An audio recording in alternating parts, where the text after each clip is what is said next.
Bulletin में सबसे पहले आपको खबर दें, supreme court practice and procedure act के खिलाफ दरखास्तों पर समाअत आज होगी। चीफ जस्टिस की सरबराही में 8 रुकनी लार्जर बेंच 12:30 बजे समाअत करेगा। बेंच में justice Ijazul Ahsan, justice Munib Akhtar, justice Mazahir Naqvi, justice Mohammad Ali Mazhar, justice Ayesha Malik, justice Azhar Hasan Rizvi और जस्टिस शाहिद वहीद शामिल हैं। सुप्रीम कोर्ट ने अटॉर्नी जनरल से पार्लियामेंट और कायमा कमेटियों का रिकॉर्ड तलब कर रखा है। सुप्रीम कोर्ट ने तमाम फरीकैन से तहरीरी जवाबात तलब कर रखे हैं।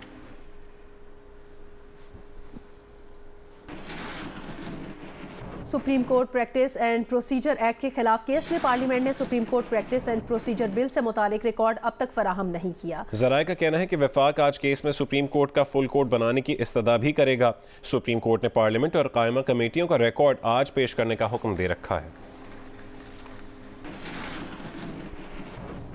यहाँ आपको बताएं, आलमी मालियाती फ़ंड ने मई के वस्त तक इजलास का शेड्यूल जारी कर दिया है, जिसके मुताबिक इन इजलासों में पाकिस्तान से मुतालिका मामलात एजेंडे का हिस्सा नहीं है।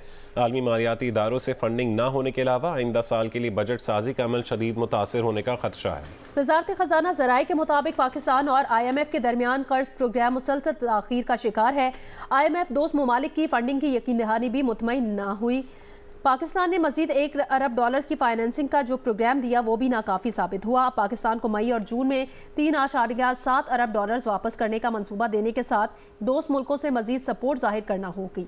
IMF ज़र मुबादला के ज़खायर 2 महीने की दरामदात के मसावी करने का मुतालबे से दस्तबरदार नहीं हुआ। ये ज़खायर की रकम 11 से 12 अरब डॉलर बनती है, जो पाकिस्तान को अपने गैर मुल्की ज़खायर में रखनी है। जबकि पाकिस्तानी हुक्काम ने कहा है कि पाकिस्तान ने IMF से नवे जायज़े के लिए बेशतर शराइत पूरी कर दी हैं, लेकिन उसके बावजूद नए मुतालबात सामने आ रहे हैं।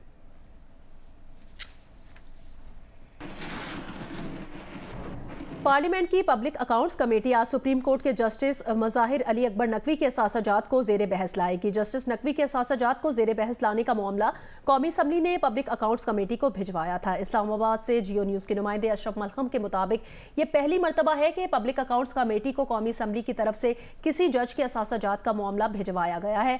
आज PAC का इस मामले का जायजा लेने के लिए इजलास एक निकाती एजेंडा ज़ेर बहस लाने के लिए खुसूसी इजलास बुलाया गया है। तफसीलात के मुताबिक गुज़श्ता हफ्ते वफाकी वज़ीर अयाज सादिक ने कौमी असम्बली के इजलास के दौरान पॉइंट ऑफ ऑर्डर पर जस्टिस मज़ाहिर अली अकबर नकवी के असासे का मामला पब्लिक अकाउंट्स कमेटी को भिजवाने का मामला उठाया था। अयाज सादिक का पॉइंट ऑफ ऑर्डर पर कहना था कि पार्लियामेंट की जिम्मेदारी है कि जस्टिस मज़ाहिर नकवी के खिलाफ असासाजात के मामले की तहकीकात करके उसे क्लियर किया जाए। मुस्लिम लीग नून के रहनुमा जावेद लतीफ़ ने कहा है कि 2017 की साजिश का मदावा किए जाने तक कौमी यकजहती पैदा नहीं हो सकती। 3 जजेस को छोड़कर फुल कोर्ट बनाया जाए या फिर ऑडियो लीक्स की तहकीकात करने वाला पार्लिमानी कमीशन साजिश के 5 किरदारों को बुलाकर इंसाफ करे। General Bajwa, general Faiz, justice Saqib Nisar, justice Asif Saeed Khosa और इमरान खान, यही 5 किरदार थे 2017 की साजिश के मरकजी। इनको भी बुलाएं, साकिब जस्टिस शौकत सिद्दीकी को भी बुलाएं और दूध का दूध पानी का पानी हो जाए।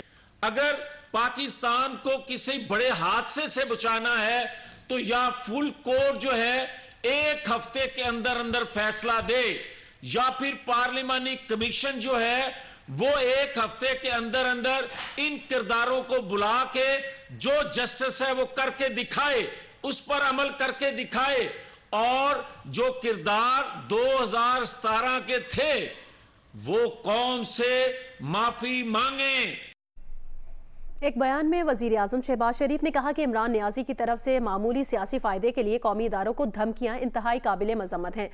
वजीर आजम ने कहा इमरान खान जनरल फैसल नसीर और इंटेलिजेंस एजेंसी के अफसरान पर बगैर सबूत इल्जामात लगा रहे हैं। इमरान नियाजी को बगैर सबूत इल्जामात लगाने की इजाज़त नहीं दी जाएगी। कौमी इदारों और इनके अफसरान के खिलाफ इल्जामात बर्दाश्त नहीं किए जाएंगे।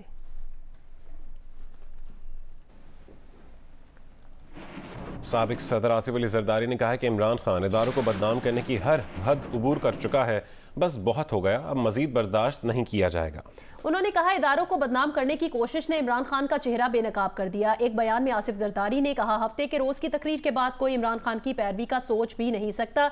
इमरान खान को मुल्क तबाह करने की इजाजत नहीं देंगे। इमरान खान झूठ से कारकुनों को बेवकूफ बना रहा है, वो इमरान खान का जवाल देख रहे हैं।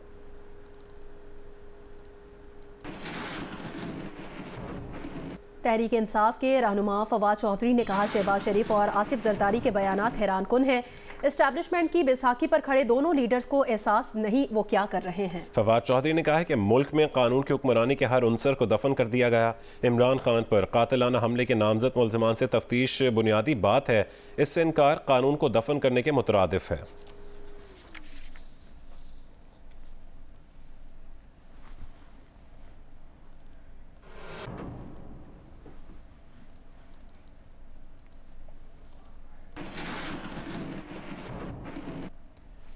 सुप्रीम कोर्ट के हवाले से अपडेट दें। चीफ जस्टिस के इख्तियारात के कानून के खिलाफ दरखास्तों की समाअत में नून लीग की दरखास्त supreme court practice and procedure act के खिलाफ दरखास्तों की समाअत के लिए फुल कोर्ट की इस्तदा की गई है। और एक्ट की आईनी हैसियत पर सवाल उठाने वाली दरखास्तों की समाअत जारी है। दरखास्त एक्ट के मकासद में एक बेंच तश्कील और समाअत पर चीफ जस्टिस के इख्तियारात हैं। दरखास्त में मौक़िफ़ अपनाया गया कि आर्टिकल 184(3) के तहत मुकदमात की समाअत में सीनियर तरीन जजेस को भी किरदार देना है। दरखास्त में यह भी मौक़िफ़ अपनाया गया कि कानून बनने से पहले ही फौरी दाखिल दरखास्तों पर चीफ जस्टिस ने 8 रुकनी बेंच बनाया।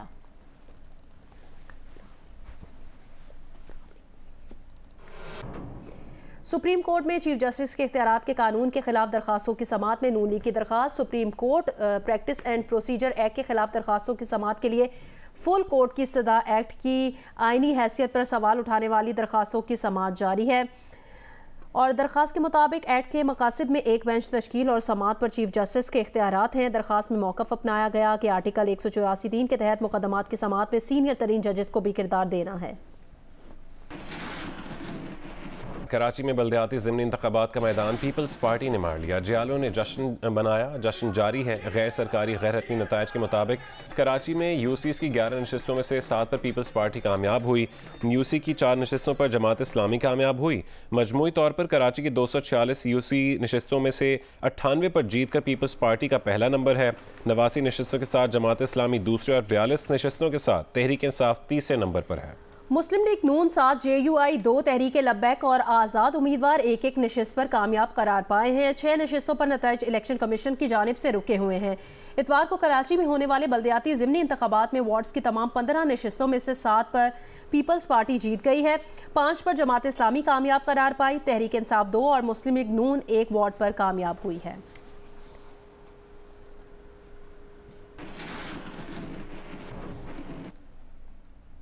पीपल्स पार्टी के रहनुमा सईद गनी ने कहा कि जमात इस्लामी और PTI ने रिवायती इल्ज़ामात लगाने की कोशिश की है। जमात इस्लामी के मैंडेट को मानते हैं, जमात इस्लामी भी हमारे मैंडेट को माने। पीपल्स पार्टी को कराची से सिफर नहीं कर सकते। हमारे 3 कारकुन जख्मी हुए हैं। कई कारकुनों पर तशद्दुद किया गया।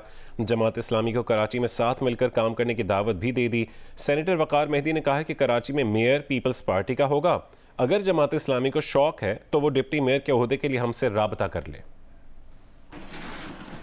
तो मेरी गुजारिश होगी जमात इस्लामी के लोगों से कि रिज़ल्ट ये आ गया है, रिज़ल्ट को तस्लीम करें और आइंदा के लिए कोशिश करें। मैं आज भी कहता हूँ कि कोशिश करें कि हम मिलजुल कर कराची के लोगों की खिदमत करें, बजाय इसके कि हम इस लड़ाई को मज़ीद बढ़ाएं।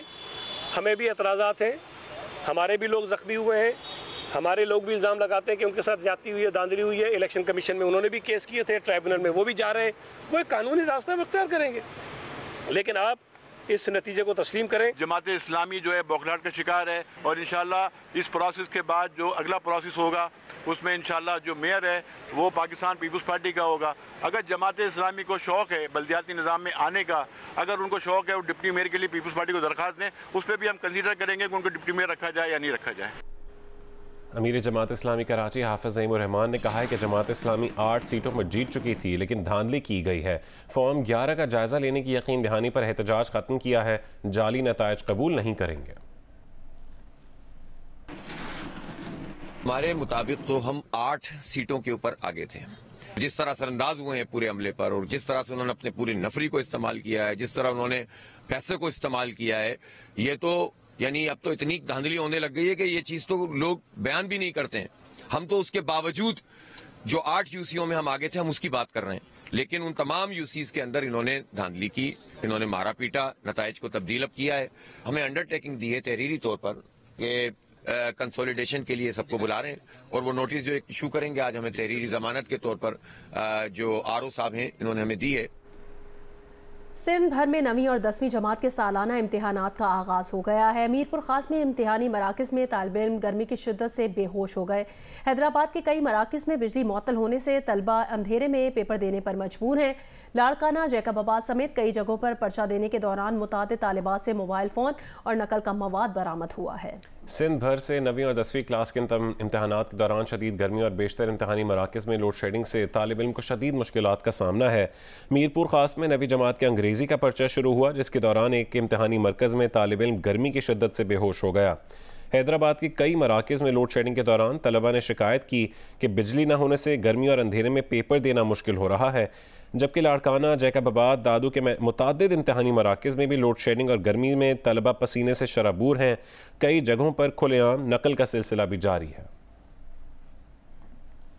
अभी आपको बराह रास्त लिए चलेंगे कराची, जहां पर रहनुमा तहरीक इंसाफ असद उमर मीडिया से गुफ्तगू कर रहे हैं। कार्रवाई करोगे अगर फौज के किसी अफसर के खिलाफ बात करना थी, वो तो आर्मी चीफ थे, सारे पाकिस्तान समझता है और जानता है और कहता है कि चीफ का जो हर्फ होता है वो आखिरी हर्फ होता है पूरे इदारे के लिए। वो तो चीफ को बराह रास्त अटैक कर रहे थे। उनकी बेटी यानी आपकी भतीजी मरियम नवाज क्या क्या वो बोलती रही हैं जनरल बाजवा के बारे में, जनरल फैज के बारे में, मैं तो रिपीट भी नहीं करना चाहता।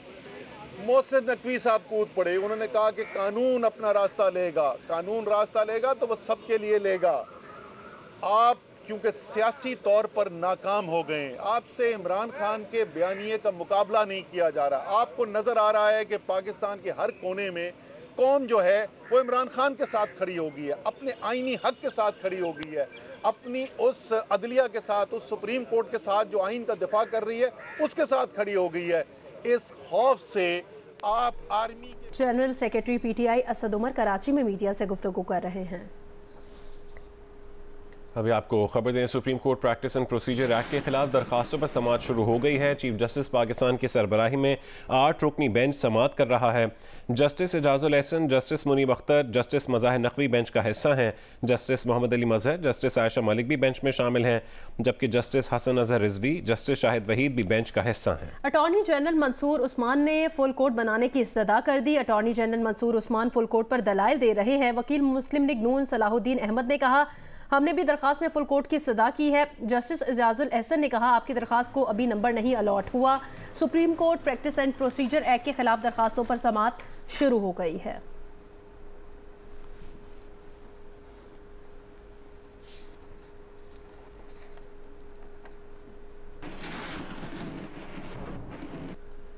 आगे बढ़े, खबर दें, एशिया कप के ना होने पर पीसीबी का प्लान बी पर गौर। वर्ल्ड कप की तैयारी के लिए कौमी टीम को मसरूफ किस तरह रखा जाए, पीसीबी ने सोच विचार शुरू कर दी है। पीसीबी मुख्तलिफ टीमों की मसरूफियत को मद्देनजर रखकर प्लान तरतीब दे रहा है। पीसीबी का 3 मुल्की सीरीज होम ग्राउंड पर करवाने का इरादा है। पीसीबी ने मुख्तलिफ बोर्ड से राबते शुरू कर दिए हैं और पीसीबी कुछ टीमों की मसरूफियत का जायजा भी ले रहा है। एशिया कप के न होने पर पीसीबी ने प्लान बी पर गौर शुरू कर दिया है। वर्ल्ड कप की तैयारी के लिए कौमी टीम को मसरूफ किस तरह रखा जाए, पीसीबी ने सोच विचार शुरू कर दी है। पीसीबी मुख्तलिफ टीमों की मसरूफियत को मद्देनजर रखकर प्लान भी तरतीब दे रहा है। आपको बताएं कि पीसीबी ने एशिया कप के ना होने पर प्लान बी पर गौर शुरू कर दिया है। वर्ल्ड कप की तैयारी के लिए कौमी टीम को मसरूफ किस तरह रखा जाए, पीसीबी ने सोच विचार शुरू कर दी है। मजीद डिटेल्स जानेंगे जी न्यूज़ के नुमाइंदे अतीकुर रहमान से। अतीकुर रहमान, क्या मजीद सोचो विचार किया जा रहा है? देखें, पाकिस्तान क्रिकेट बोर्ड पुर उम्मीद है कि एशिया कप की मेजबानी पाकिस्तान करेगा और किसी भी सूरत से पूरा टूर्नामेंट न्यूट्रल वेन्यू पर नहीं खेलेगा, लेकिन हाइब्रिड मॉडल भी पेश किया। किसी वजह से अगर एशिया कप नहीं होता तो उस पूरे विंडो में पाकिस्तान क्या करेगा, क्योंकि वर्ल्ड कप बिल्कुल करीब आता जा रहा है। तो ऐसा नहीं कि पाकिस्तान हाथ पे हाथ रखा बैठा रहेगा और एशिया कप नहीं हुआ तो पाकिस्तान कोई मैचेस नहीं खेलेगा।